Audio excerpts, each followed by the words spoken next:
E amados do Senhor, a paz do nosso Senhor e Salvador Jesus Cristo esteja com cada um de vocês nesta manhã de quinta-feira. Eu venho agradecer a todos vocês que estão comigo aí em todos os vídeos. Eu sei quem está vindo e estou muito feliz com o que estão vindo, pelos comentários, né? Agradeço a todos vocês, tá? Pela ajuda aí em acompanhar e somar comigo, tá? Jesus que abençoe vocês. Paz do nosso Senhor e Salvador Jesus Cristo. Vamos fazer algumas leituras bíblicas juntos? Eu convido vocês a abrir a Bíblia de vocês. Abram as Bíblias de vocês aí. Ou anotem, para poder, na primeira oportunidade, estar lendo também. Vamos ler aqui primeiro em Hebreus, capítulo 4. Hebreus 4, 11. Hebreus 4, 11. Procuremos, pois, entrar naquele repouso, para que ninguém caia no mesmo exemplo de desobediência. Mesmo exemplo de desobediência, olha só. Porque a palavra de Deus é viva e eficaz, a palavra de Deus, e mais penetrante do que qualquer espada de dois gumes. Olha o poder da palavra de Deus, que muitos, infelizmente, ainda desprezam. Olha bem.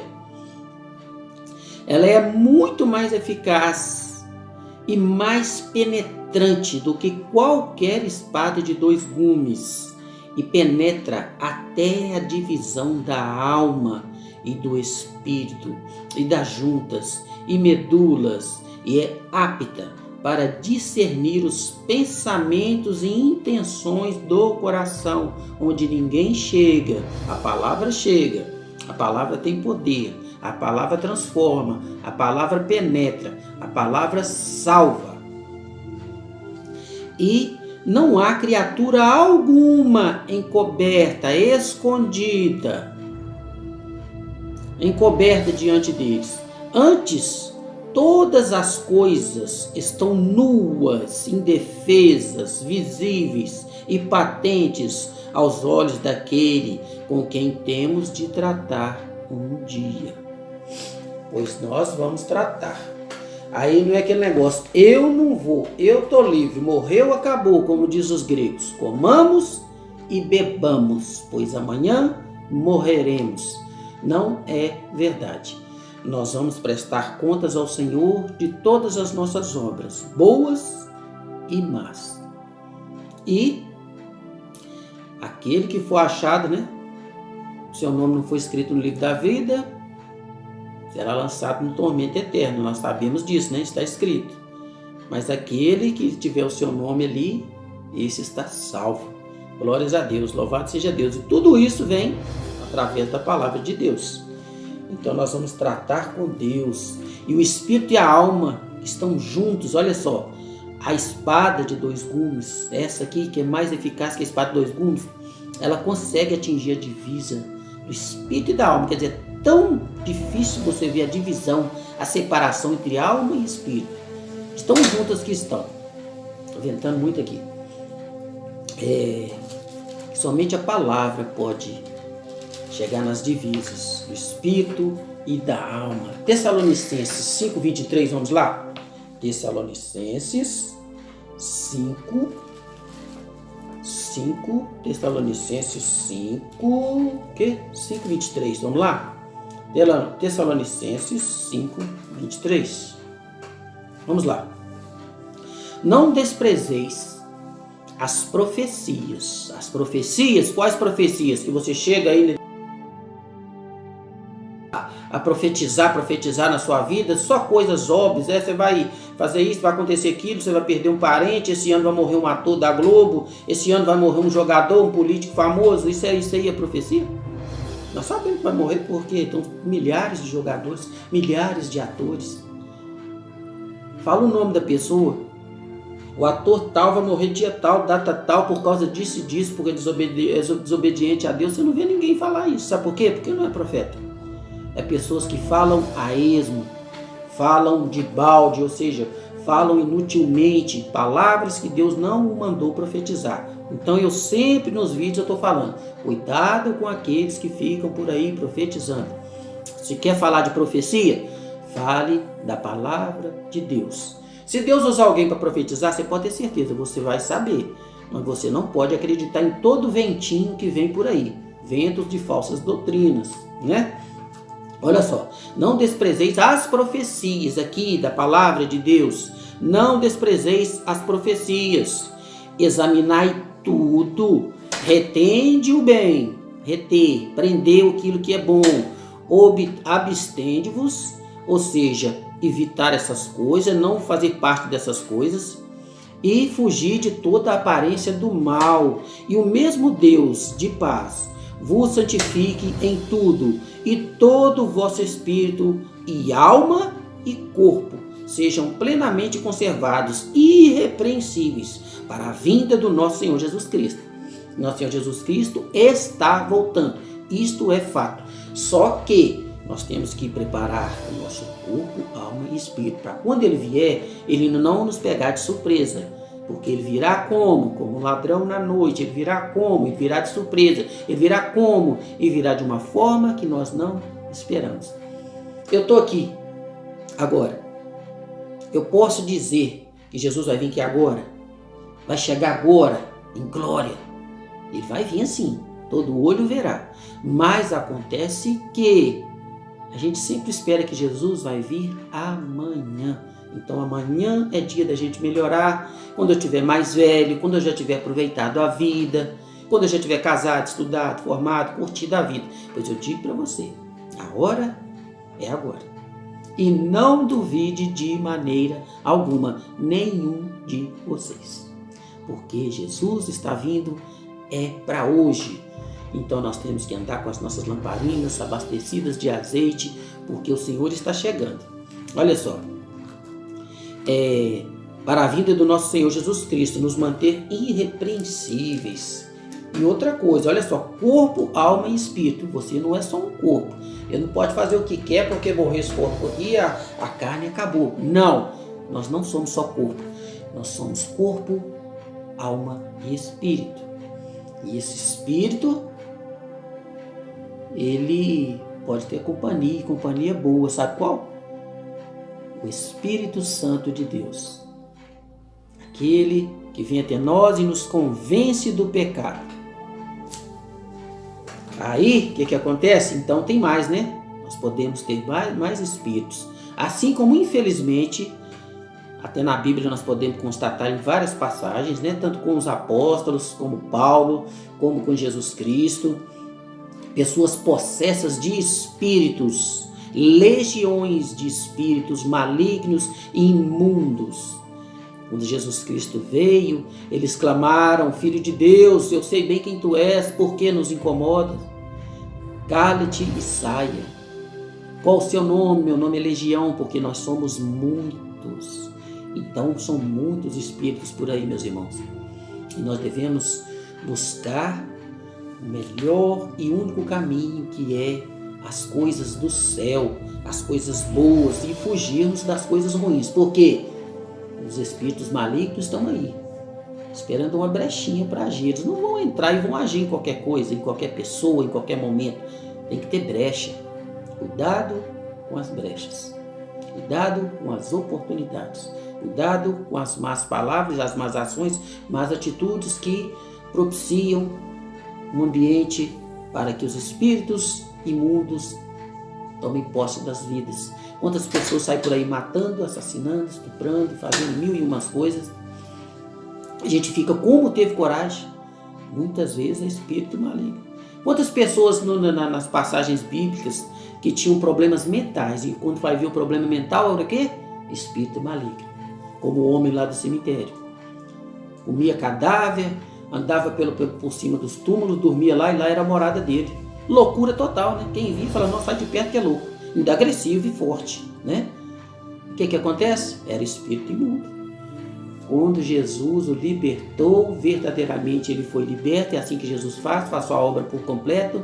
E esse homem não mais morou naquele lugar, porque aquele lugar não era ele que morava, mas os espíritos que o possuíram e sentiam bem ali. Então, muitas vezes, vários e vários problemas são por causa de espíritos. Mas acontece que nem tudo é espírito. Muitas vezes é coisas do mau coração de cada um. E muitas vezes quer culpar seres malignos, demônios, diabo, satanás, capeta, essas coisas que o povo fala por aí. Muitas vezes é o desejo, é a vontade, é o coração maligno de cada um mesmo, né? Temos que saber discernir essas coisas. Então nós vamos aqui agora em 1 Coríntios 2. 1 Coríntios 2. Vamos lá. 1 Coríntios 2. 2 o quê? 2. 1 Coríntios 2:11. Vamos lá? Olha só. Mas Deus nos revelou pelo seu Espírito. Vamos começar no 10. Mas Deus nos revelou, ou nos revelou pelo seu Espírito. Porque o Espírito penetra todas as coisas, não algumas, todas as coisas, ainda as profundezas de Deus. Porque qual dos homens sabe as coisas do homem, senão o Espírito do homem, que nele está? O Espírito do homem que nele está. Você tem um Espírito, então você se cuide. Cuide desse Espírito. Busque coisas que alimentem este Espírito. Você não é só um corpo. E também ninguém sabe as coisas de Deus, senão o Espírito de Deus. Ou seja, tem o Espírito de Deus, tem o Espírito do homem. O homem tem espírito, o homem tem alma. O homem não é só um corpo. A mulher bonita que a gente vê não é só um corpo bonito, ela é também espírito e alma. Temos que honrar e respeitar todas elas, independente da forma que estejam vestidas. Porque muitas vezes as vestes provocam pensamento, a gente tem que lembrar o corpo. A mulher é um espírito, a mulher tem espírito, a mulher tem alma, a mulher é um ser que Deus soprou nas narinas dela, e ela tem vida, e como tal, nós devemos respeitar uns aos outros, amar como nós gostaríamos de ser amados e respeitados, como Deus nos ama e nos respeita.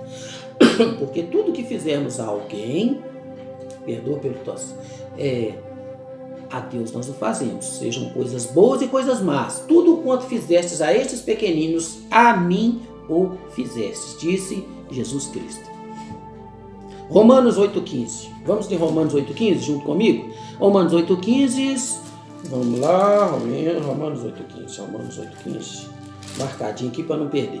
Romanos 8,15. Vamos lá. Vamos começar no 14. Porque todos os que são guiados pelo Espírito de Deus, estes são filhos de Deus. Vamos repetir. Porque todos os que são guiados pelo Espírito de Deus. Não é qualquer espírito, não. É o Espírito de Deus. Esses, somente esses, são filhos de Deus. Porque não recebestes o espírito de escravidão. Não recebestes o espírito de escravidão. Para outra vez estardes em temor, como antes, mas recebestes o espírito de adoção de filhos, pelo qual clamamos, Pai, meu Pai, ou Abba, Pai. O mesmo Espírito testifica com o nosso Espírito. Olha só, o mesmo Espírito, que é o Espírito de Deus, testifica com o nosso Espírito que nós somos filhos de Deus. O Espírito de Deus com o nosso Espírito. O Espírito de Deus com o nosso. Dois. O nosso e o de Deus. Eles testificam o quê? Com o nosso Espírito, que nós somos filhos de Deus. Quem faz isso? O Espírito Santo de Deus. A própria palavra já se explica e isto é maravilhoso. Jó 27,3. Vamos lá, Jó. Jó está com o homem Jó aqui. Vou marcar aqui para a gente não demorar para abrir aqui. Olha só. Enquanto em mim haver alento e o sopro de Deus nas minhas narinas, o Espírito de Deus, o Espírito de vida, o fôlego de vida. Quem tem direito de tirar a vida? Aquele que soprou nas suas narinas o fôlego da vida. Por isso, não matarás. Não deseje morte de ninguém, ainda que ele te persiga. Ore por ele, não queira a morte dele, como muitos querem a morte uns dos outros. Nós estamos vivendo em um mundo onde as pessoas querem ver o seu próximo morto. Mas isso não é da natureza do homem. Isso fala que é, né? Mas é natureza maligna, mas muitas vezes é espírito que está ali sofrendo, alimentado por coisas ruins. Porque quando a pessoa está vivendo segundo o Espírito de Deus, ele não quer morte, mas ele quer vida. E ele quer vida para todos, assim como ele quer para ele mesmo. Por quê? Porque ele ama. Enquanto em mim houver o alento, o sopro de Deus no meu nariz, não falarão os meus lábios iniquidades, nem a minha língua pronunciará engano, morte, malícias, inveja, perseguições, ódio, desamor, falta de perdão. Não é isso? Vamos agora em Gênesis 2:7. Lá no começo da Bíblia. Vamos lá. Gênesis 2:7. O que está falando?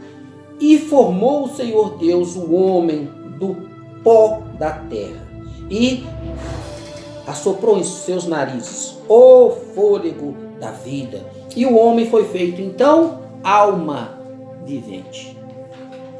Deus assoprou, Deus deu a vida, Deus fez o homem à sua imagem e semelhança. Jesus estava lá. Façamos o homem à nossa imagem e semelhança. Façamos a nossa. Jesus estava lá na criação. Glórias a Deus por isso. E Deus quem te deu o fôlego de vida. Cuidado com o que você pensa e deseja contra aqueles que são imagem e semelhança de Deus e que Deus assoprou no seu nariz o fôlego da vida. Cuidado com o que você fala daquele que é de Deus. Cuidado. É um alerta bíblico, né? Mas nós vamos continuar. Nós vamos em Eclesiastes 12:7. O que é que fala lá em Eclesiastes 12:7? Nós vamos ver juntos, não é isso? Eclesiastes 12:7. Eclesiastes 12:7. Cadê aqui?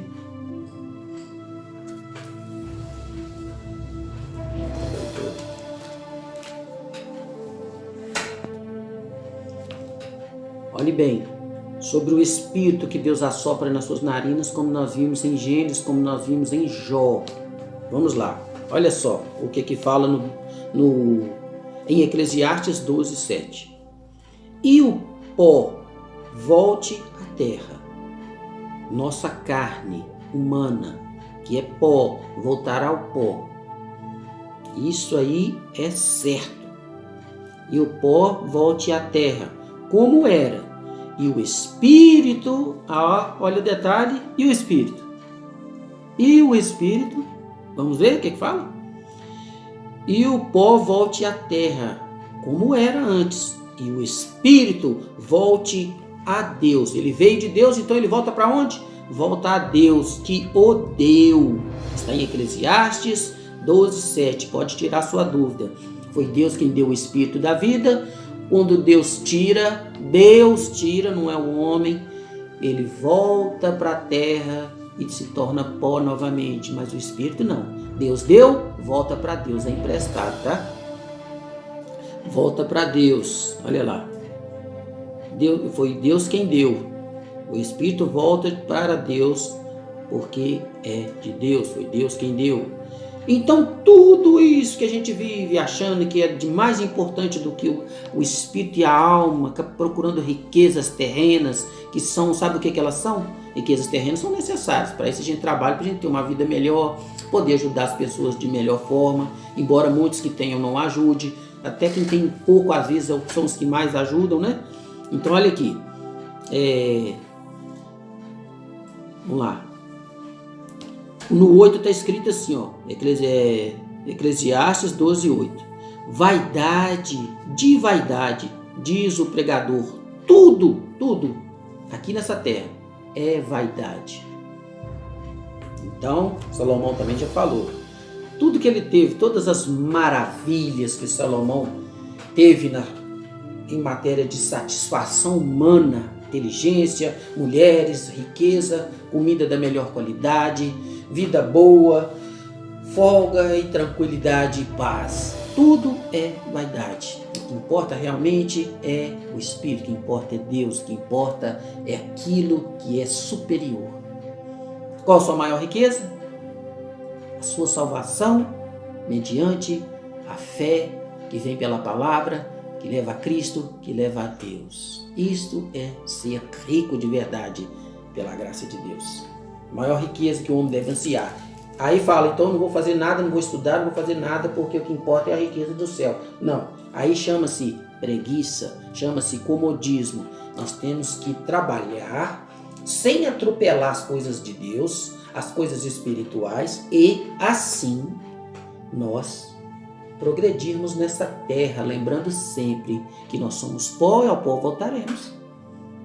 E nosso espírito vai voltar para Deus, o fôlego de vida que eu estou falando, esse espírito de fôlego de vida. Porque o espírito carnal, esse espírito carnal não, o espírito que tem em nós, para onde ele vai, o que acontece? Só continuar. 1 Pedro 3,18. 1 Pedro 3,18. 1 Pedro 3,18. Não tem problema não, está marcado. 3,18. Porque também Cristo padeceu uma vez pelos pecados, o justo, que é Jesus, pelos injustos, que somos nós, para levar-nos a Deus. Foi por isso que Jesus morreu. Foi para levar-nos a Deus. Foi por isso que ele se entregou.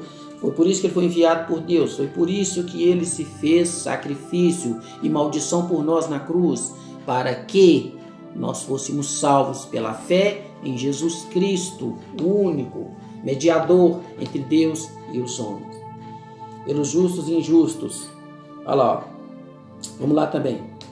Porque também Cristo padeceu uma vez pelos pecados, o justo pelos injustos, para levar-nos a Deus, mortificado, na verdade, na carne, mas vivificado pelo Espírito, o Espírito de Deus, no qual também foi e pregou os espíritos em prisão, os espíritos que estão aprisionados. Jesus Cristo desceu até eles, pregou para eles em prisão, aos quais em outro tempo, esses espíritos em prisão foram rebeldes. Olha só o que acontece com o espírito rebelde. Quando a longanimidade de Deus, a paciência de Deus, o ânimo longo de Deus esperava nos dias de Noé. Noé pregou, foi mais de 100 anos, né? Enquanto se preparava a arca, no qual poucas, ou seja, esses poucos, sabe quanto? Foram só 8 almas que se salvaram pela água. Então, espíritos rebeldes, presos em prisões, esperando o dia do juízo. Espíritos rebeldes, mas aqueles espíritos das pessoas que temem a Deus, que amam a Deus, respeitam a Deus e buscam, apesar de serem falhos e pecadores. Eu sempre deixo bem claro. Eu e outros irmãos que temem a Deus não somos melhores do que os irmãos que estão ouvindo. Sabe por quê? Isso seria muita pretensão e muita arrogância da minha parte. Então o que eu digo é o seguinte: devemos buscar a Deus mesmo com as nossas falhas, porque o Espírito Santo é quem vai consertando os nossos caminhos e acertando as nossas falhas, podando essa árvore da nossa vida, para que ela cresça e frutifique e produza frutos, 30 por 1, 60 por 1 e 100 por 1. Porque nós não estamos aqui para ser só árvore, mas árvore frutífica. É isso? Vamos continuar aqui, meus irmãos amados. Apocalipse 6:9. Agora a gente vai longe, hein? Apocalipse 6:9. O que fala lá? Apocalipse 6:9. Vamos ver. E havendo aberto o 5º selo, vi debaixo do altar, olha só, e havendo aberto o 5º selo, vi embaixo do altar. Que altar é esse? As almas dos que foram mortos por amor da palavra de Deus, por amor do testemunho que deram. Esse altar está lá em cima, no 3º céu, que é onde habita o nosso Deus. No 3º céu. No 3º. Aquele que está acima de todos os céus. O nosso Deus está lá. Ele tem o seu trono. Ele tem o seu trono. Olha só. O altar está lá. As almas estão onde? Debaixo desse altar. As almas, o que é as almas? Que almas são essas? Dos que foram mortos por amor da palavra de Deus e por amor do testemunho que deram, foram mortos, aqueles que morreram em Deus, e clamavam com grande voz, dizendo: até quando, ó verdadeiro e santo dominador? Verdadeiro por quê? Porque deuses que tem por aí são deuses só de boca, não são deuses nem de nada, são deuses mortos. Por quê? Porque não são verdadeiros. Por quê? Porque não podem fazer nada. Aqueles chamados deuses que eles adoravam na antiguidade, Jesus falou assim: tem que pegar e transportá-lo nas costas, porque senão eles não podem transportar a si mesmo. E quando eles caem, o que acontece? Eles se quebram e não se colam nem se emendam sozinhos. Sabe por quê? Não tem poder nem para eles mesmos, quanto mais para ajudar alguém. Então cuidado com os deuses que têm servido. Quer servir a um Deus verdadeiro? Deus Todo-Poderoso, Senhor Jeová. Como? Através de Jesus Cristo. Aquele que veio a mim e veio ao Pai. Aquele que vem a mim, de maneira alguma eu lançarei fora. Eu sou o caminho, eu sou a verdade, eu sou a vida. Ninguém vem ao Pai senão por mim. Ninguém. Então temos que tomar muito cuidado, né? Então vamos lá. E eles clamavam, né? Em alta voz, porque clamam todos eles. Até quando, ó verdadeiro, que é o único, e santo dominador, que domina sobre todas as coisas, não julgas e vingas o nosso sangue dos que habitam sobre a terra. E a cada um foi dada uma comprida veste branca, e foi-lhes dito que repousassem ainda um pouco de tempo. Sabe por quê? Porque milhares de anos para Deus é só um minuto. Então, até que também se completasse o número dos seus conservos e dos seus irmãos que haveriam de vir. Para onde? Lá para debaixo do trono, onde do altar, onde ficam as almas, aguardando quem? O dia do juízo, mas aguardando em repouso, um repouso tranquilo, porque não tem sofrimento lá não. Lá não haverá choro mais, nem sofrimento, nem lágrimas, nem perdas, nem derrota. Lá a morte não chega, lá a tristeza não chega. Olha só, eles terão vestes brancas e estarão em repouso, ainda por um pouco de tempo, até que também se completasse o número de todos aqueles que haveriam de chegar lá, por serem mortos, como eles foram, servindo também a Deus. Quando completar o número, quando chegar o dia, todos vão estar diante de Deus para receber o seu galardão e a sua coroa. Mas acontece que isso não é para todos. Tem almas em prisões e almas debaixo do altar. O segundo está aqui. Pessoas que estão guardadas, morreram em Cristo, guardadas em Cristo. Nós podemos entender assim mais fácil. E pessoas que estão aguardando em prisões, para o dia que forem chamados para o seu juízo e para a condenação. E ninguém vai escapar desse dia, como nós já lemos, né? Ninguém. Então por que a gente vai trocar a eternidade por um momento aqui nessa terra? Porque se você viver até 100, saiba que é só um momento. Passa como um vento, passa como uma brisa. Mas a eternidade, meu irmão, como diz, é uma eternidade. Se você tirar 1 trilhão de uma eternidade, vai te sobrar o quê? Uma eternidade inteira.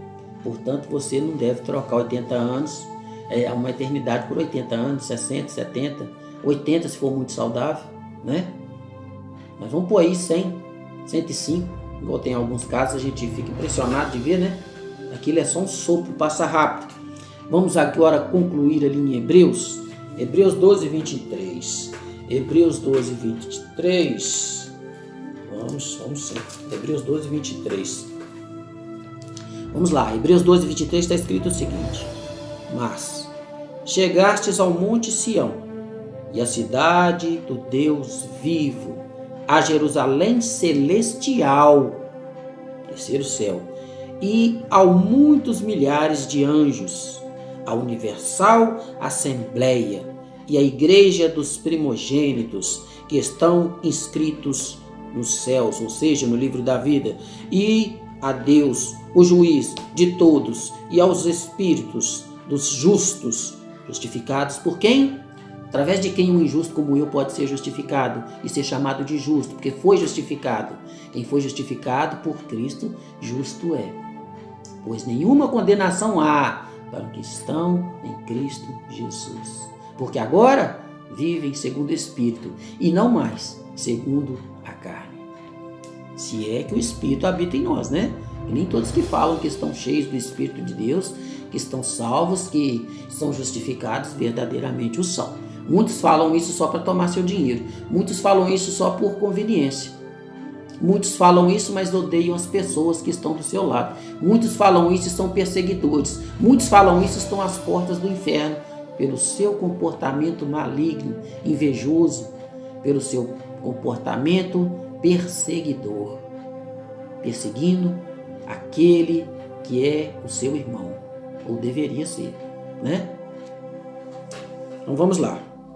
Mas chegasse ao Monte Sião e à cidade de Deus vivo, Jerusalém celestial, e aos muitos milhares de anjos, a universal assembleia, a igreja dos primogênitos que estão escritos nos céus, e o Deus, o juiz de todos, e os espíritos dos justos, aperfeiçoados, que é glorificados, e a Jesus, o mediador de uma nova aliança, Novo Testamento, e ao sangue da aspersão, que fala melhor do que o de Abel. O que o sangue de Abel clamou? Clamou por justiça, porque Caim o matou. O sangue de Abel clama da terra. O sangue, eu ouvi, Deus falou com Caim, eu ouvi o sangue do seu irmão clamar da terra, por justiça. Mas o sangue de Jesus que foi derramado clama por o quê? Pelo quê? Ele clama a Deus o quê? Justiça? Para fazer justiça em cima dos homens cruéis? Sobre aqueles que o mataram, Jesus clamou o quê? O sangue de Jesus clamou o quê? Chegou lá em cima como? Perdoa-os, Pai, pois eles não sabem o que fazem. O sangue de Jesus é melhor do que o sangue de Abel, porque clama por salvação, clama pelo perdão de Deus aos homens. Ele é nosso advogado diante de Deus. Olha o que está escrito. E a Jesus, o mediador de uma nova aliança, com seu sangue, da aspersão, que fala melhor do que o sangue de Abel. Vede que não rejeitais o que fala, porque se não escaparam aqueles que rejeitaram o que na terra os advertia, olha só, aqueles que rejeitaram o que na terra o advertia, já estão condenados. Imagine bem, olha só, o que na terra os advertia, muito menos nós, se nós nos desviarmos daquele que é dos céus. Não se desvie de Cristo, não se desvie do Evangelho, não se desvie do caminho, da verdade e da vida. Louvado seja o santo nome do Senhor, louvado seja o Santo Espírito de Deus, que está disponível para você que se encontrar com o Evangelho, se encontrar através do Evangelho, pela fé no ouvir da palavra de Deus, com Cristo, e você terá de Jesus Cristo o Espírito de Deus, pela graça de Deus, e você será uma pessoa que viverá segundo o Espírito, e você será salvo. Louvado seja o santo nome do Senhor. Foi um passeio pelas palavras de Deus. Aquele que tem ouvidos para ouvir, ouça o que o Espírito diz às igrejas. Louvado seja o santo do nome do Senhor. Amém? E graças a Deus. Muito obrigado por estarem comigo em mais um trabalho. A paz do Senhor a todos.